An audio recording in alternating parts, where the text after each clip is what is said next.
Good morning, everyone. I'm going to present on complete and early vitrectomy for acute post-op endophthalmitis. So, endophthalmitis is an inflammation of internal layer of eye, which can be due to intraocular colonization of infectious agent and manifest as exudation in vitreous cavity. The commonest cause of endophthalmitis is breach in integrity of ocular coats. That may be due to intraocular surgery or penetrating trauma. Post-op endophthalmitis is one of the most dreaded complications of intraocular surgery. So, our case of 55-year-old female from Patna, Bihar, presented to our OPD with complaints of diminution of vision, pain, redness in right eye since 7 days. There was history of right eye phaco, which was done elsewhere, and the history of raised RBS, which was not known during the cataract surgery. On ocular examination, her vision was hand movement close to face with PL positive and PR accurate. There was periocular swelling with tenderness and edema of upper and lower lid and matting of lashes. Her extraocular movement was free and full and painless in all direction, and her corneal finding shows corneal edema with DM folds. Her anterior chamber shows AC cells of +4 with fibrinous membrane over iris and IOL. Her posterior segment B scan finding shows multiple dot and clump with few membranous vitreous echoes with confluence of exudates, which are the findings suggestive of vitritis. Her RCS complex were thickened. On blood investigation, it shows raised WBC with HbA1c was also raised. So the final diagnosis of right eye acute post-op endophthalmitis was made. And she was immediately taken for right eye vitreous tap with intravitreal VCD, and she was managed to medically with injectable antibiotics, as well as fortified eye drops were started. So the plan of right eye vitrectomy with vitreous biopsy and intravitreal VCD and AC tap was done.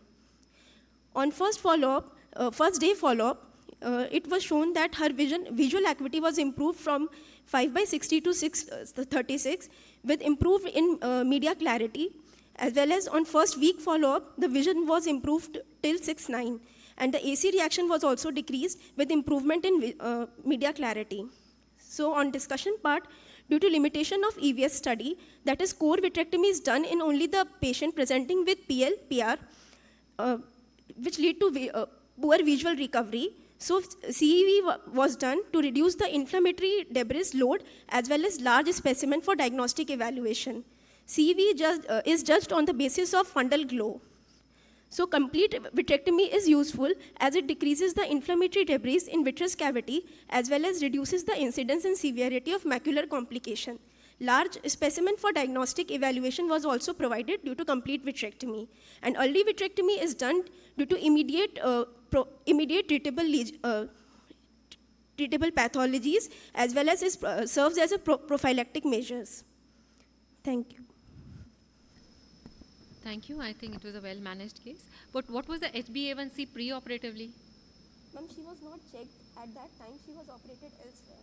So she was not checked at that time. So that is the main problem, because HbA1c 8.8 and means if the patient is operated with such high glucose levels in the blood, it would cause problems. So the learning is that we must see that the diabetes is well controlled, otherwise it becomes a highest risk factor for endophthalmitis.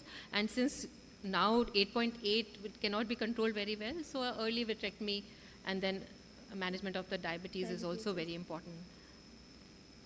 Given intravitreal antibiotics as well? Yes, sir. Intravitreal antibiotics were given? Yes, sir. Yes, sir. After vitrectomy? Before vitrectomy also, and after vitrectomy also. It was a nice presentation, but as Sir mentioned, instead of saying VDA, say vancomycin, dexamethasone, because whenever at postgraduate level, when we are presenting ourselves, we should not avoid using short forms, because tend to miss. So you did use VDA like vancomycin. So try and bring out the full form rather than the short forms. Thank you.